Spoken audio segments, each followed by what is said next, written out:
Assalamualaikum warahmatullahi wabarakatuh. Perkenalkan, nama saya Malekiano Stefano Nahu dengan NIM 105222152 dan rekan saya di sebelah kiri.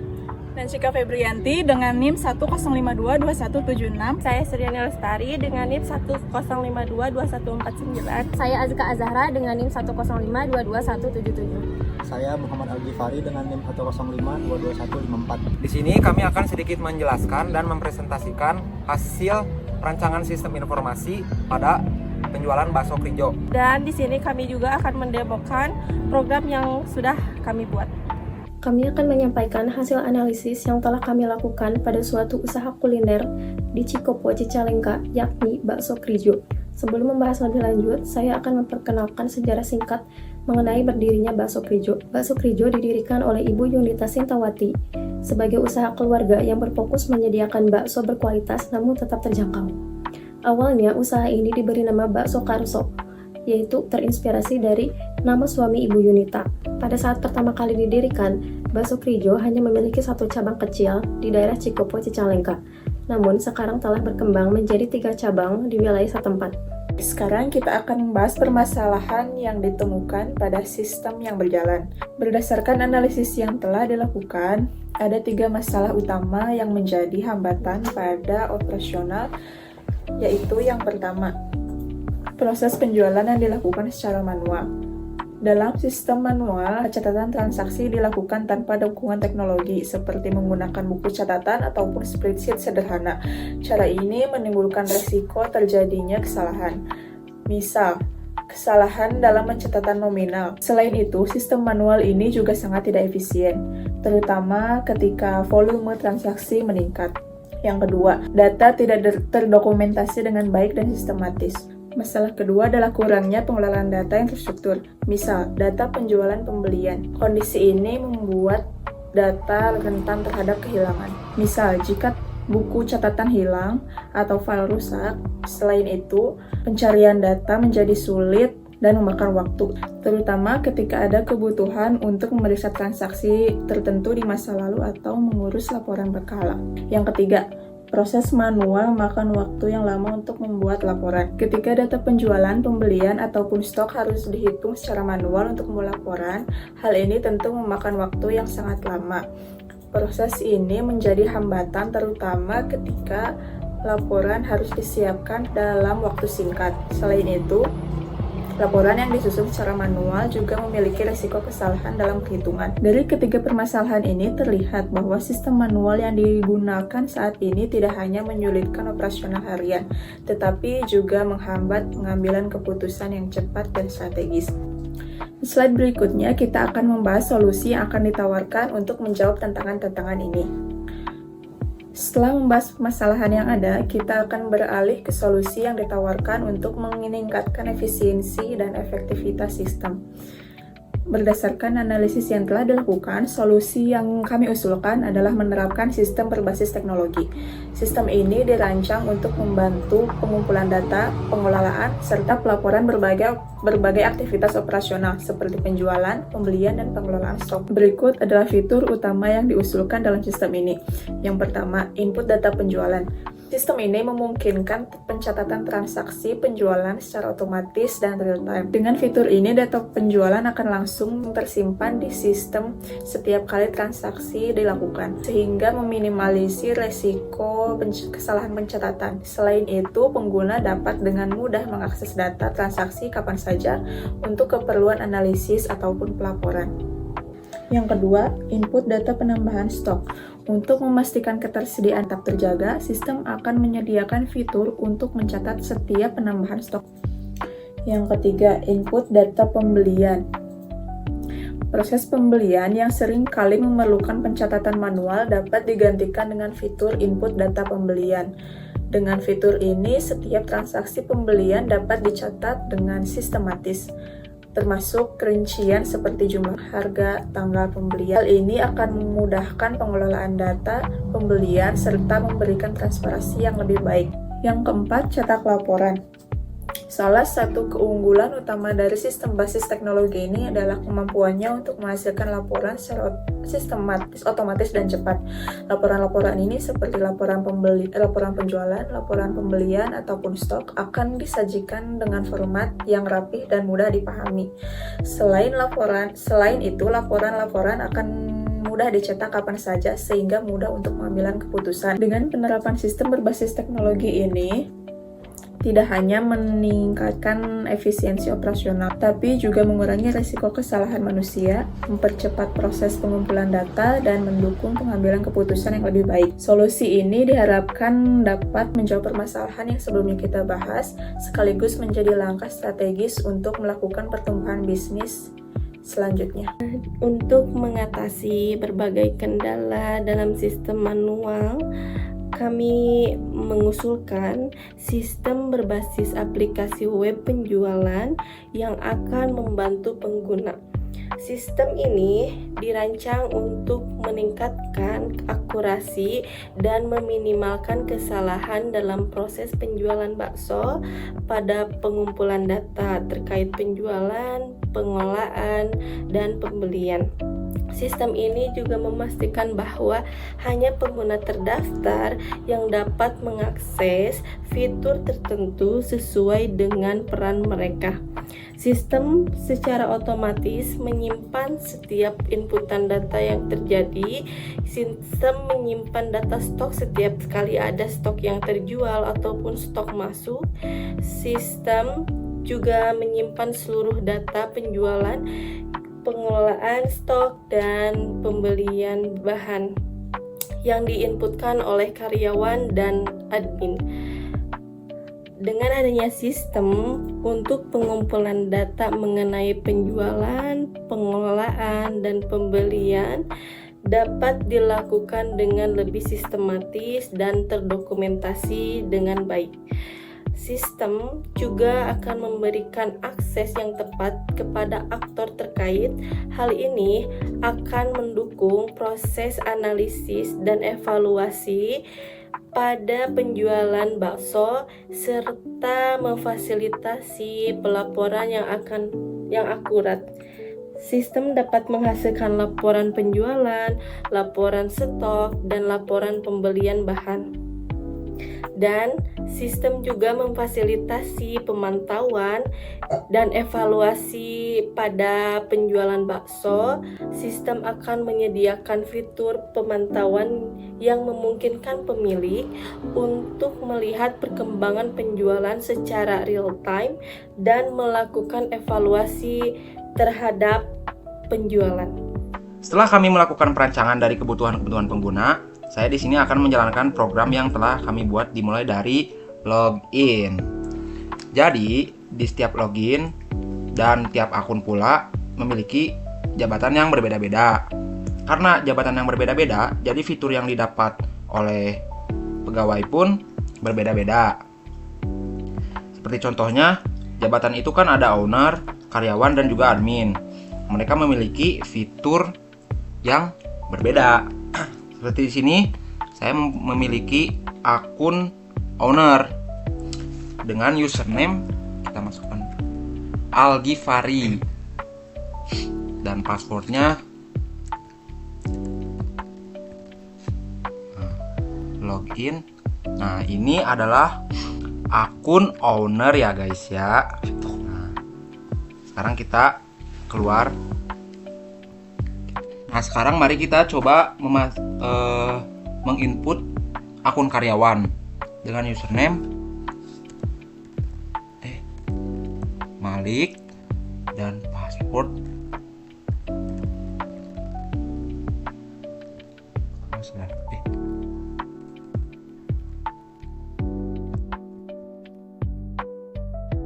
Nah, bisa Ibu lihat di sini terdapat tulisan karyawan ya.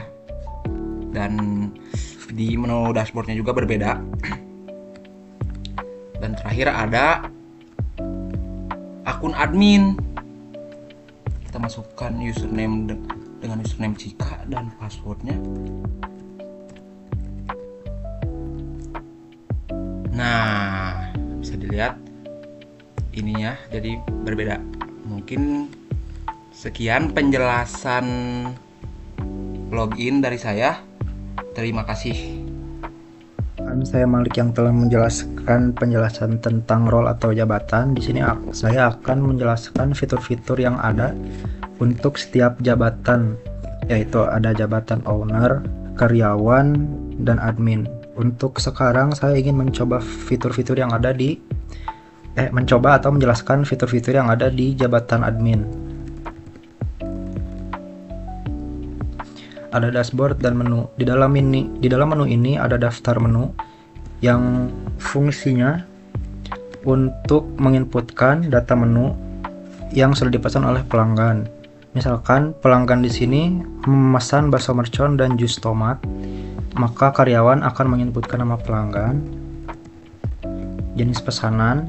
Untuk jenis pesanan ada makan di tempat dan take away. Untuk sekarang kita pilih makan di tempat, dan metode pembayarannya kita pilih cash. Lalu karyawan akan menginputkan cash yang harus dibayarkan oleh pelanggan. Misalkan pelanggan memberikan nominal uang sejumlah 30.000, maka total kembaliannya sudah otomatis terhitung oleh sistem. Di sini pun ada total harga yang harus dibayar. Lalu ketika sudah diinputkan semua, maka karyawan harus membuat pesanan dengan cara mengklik button di sini. Setelah membuat pesanan, maka karyawan akan diarahkan ke halaman daftar pesanan, yang dimana halaman ini memuat data tentang kode pesanan, tanggal kapan pesanan tersebut dibuat, nama pelanggan, status pesanan, jenis pesanan, dan total harga. Di sini bisa dilihat bahwa status pesanannya sedang dibuat, yang dimana jika kita atau karyawan ingin menyelesaikan pesanan, maka karyawan hanya perlu mengklik button mata atau detail ini. Lalu di paling bawah ini ada button selesaikan pesanan. Lalu di halaman ini juga ada cetak laporan penjualan, yang dimana laporan penjualan ini akan diberikan kepada owner dalam rentang 1 bulan. Untuk sekarang kita pilih tanggal awal dan tanggal akhirnya adalah hari ini, karena pesanan yang dibuat baru ada untuk hari ini.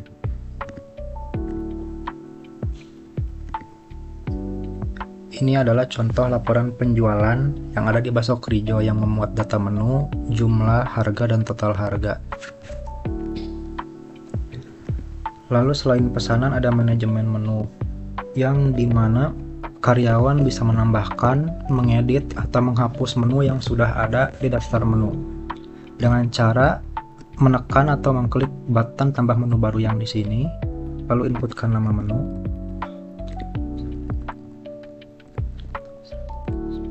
Untuk kategori ada makanan, minuman, dan topping.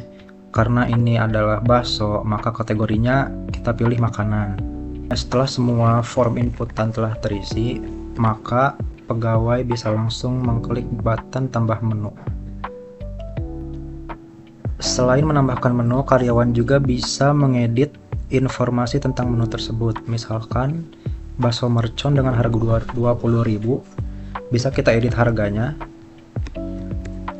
Misalkan kita ingin memakai harga 15.000, maka bisa langsung disimpan perubahannya. Untuk gambar tidak perlu diedit karena ini opsional. Kita ataupun karyawan bisa juga untuk menghapus menu dengan mengklik button hapus ini. Maka menu otomatis terhapus. Selain manajemen menu, karyawan juga bisa mengelola stok menu. Misalkan di sini ada bakso mercon dengan jumlah stok 148, ataupun dengan menu yang kita baru tambahkan tadi, misalkan bakso beranak, itu tuh belum ada jumlah stoknya di sini. Itu karyawan bisa nambahin di halaman tambah stok dengan mengklik button tambah stok. Misalkan kita pilih menu bakso beranak dengan jumlah stok 100. Jika ditambahkan stok, maka bakso beranak bertambah stoknya menjadi 200.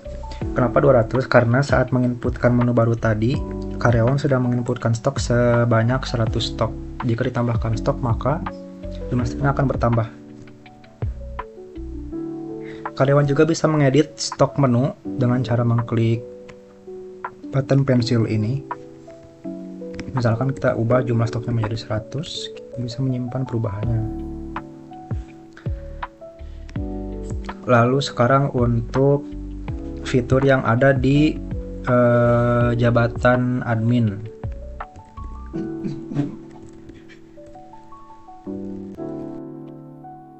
Nah, fungsi admin di sini adalah untuk mengelola stok bahan baku.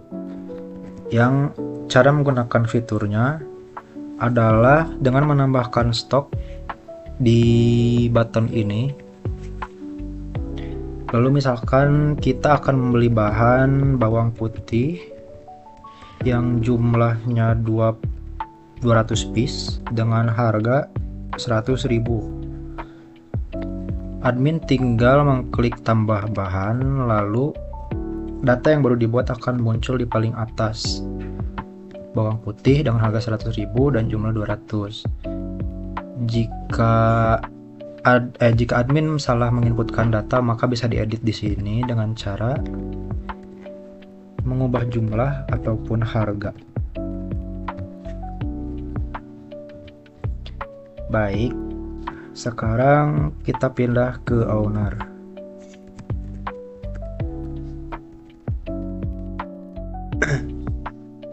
Untuk owner sendiri, owner memiliki akses ke semua fitur yang ada di jabatan admin maupun karyawan seperti menu, stok, dan di fitur owner ini ada tambahan untuk manajemen akun. Kenapa owner bisa memiliki semua fitur ini? Karena owner juga memiliki tugas untuk memantau kinerja para pegawai yang ada di sana, seperti memantau daftar pesanan, lalu manajemen menu, ada stok bahan baku dan stok menu. Lalu untuk karyawan ataupun pegawai yang bekerja di sini, akunnya akan dibuatkan oleh owner dengan cara mengklik menu yang ada di sini, lalu klik manajemen akun. Untuk manajemen akun di sini memuat data nama-nama karyawan dan juga jabatannya. Jika ingin menambahkan akun atau ada pegawai baru, maka owner tinggal mengklik button tambahkan akun di sini, lalu ketikkan username-nya, passwordnya, lalu di jabatannya sebagai apa, ada karyawan, admin, dan owner. Lalu jika owner ingin mengubah jabatan pegawai yang baru diinputkan ini, maka bisa klik button pensil ini lalu mengganti jabatan di sini, mengganti jadi admin misalkan. Kita tinggal perbarui akun. Lalu untuk testing akun yang sudah dibuat, kita tinggal log out. Kita masukkan username yang baru dibuat. Salah. Mungkin untuk fitur-fitur yang saya jelaskan cukup sekian. Untuk sekarang kita log out. Mungkin cukup sekian yang bisa saya sampaikan. Kurang lebihnya mohon dimaafkan. Assalamualaikum warahmatullahi wabarakatuh. Cukup sekian penjelasan dari kami. Terima kasih kepada dosen pembimbing yang terhormat Bu Mia Fitriawati telah mendengarkan video presentasi kami. Sekian dari kami. Wassalamualaikum warahmatullahi wabarakatuh.